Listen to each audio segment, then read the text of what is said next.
According to an August 5, 2011 report issued by the U.S. Centers for Disease Control and Prevention, 29,000 people below the age of 5 died from famine-associated malnutrition in the previous 90 days.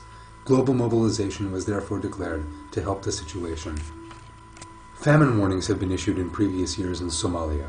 There have been mobilizations and aid has been collected, food supplies have been dispatched, and many meetings have been held and speeches made on the subject. But this aid has only ever produced short-term results, and at the end of the day, the situation has remained basically unchanged, and now the alarm has been sounded again.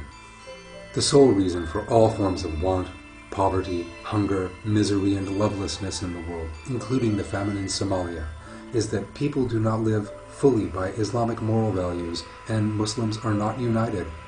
The only permanent solution to this is the urgent establishment, by Allah's leave, of a Turkish Islamic Union. I seek refuge in Allah from the accursed Satan. What reason could you have for not fighting in the way of Allah, for those men, women, and children who are oppressed and say, "Our Lord, take us out of this city whose inhabitants are wrongdoers. Give us a protector from you. Give us a helper from you." Surat An-Nisa 75. The reason for the persistent state of famine in some parts of the world is Darwinist education and the failure to properly live by Islamic moral values.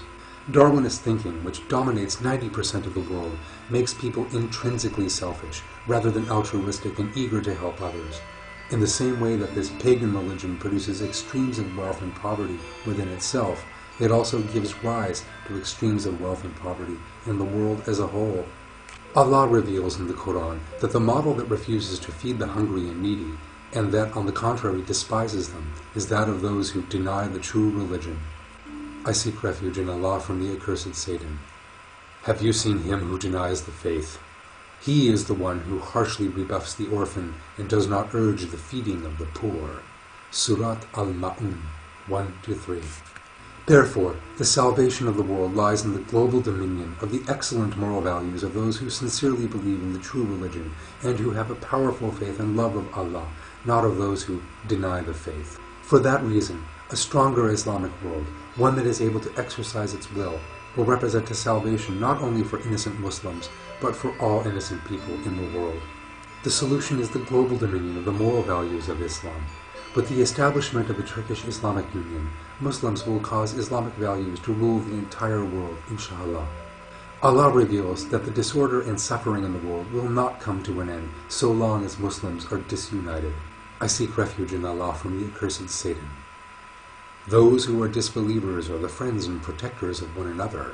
If you do not act in this way, ally yourselves with other believers, there will be turmoil in the land and great corruption.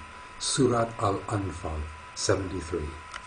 By this verse, Allah reveals that in order for the corruption on earth to come to an end, believers must be one another's friends and allies and act in unity and unison. All Muslims have an obligation to heed this command. I seek refuge in Allah from the accursed Satan. Hold fast to the rope of Allah altogether and do not separate.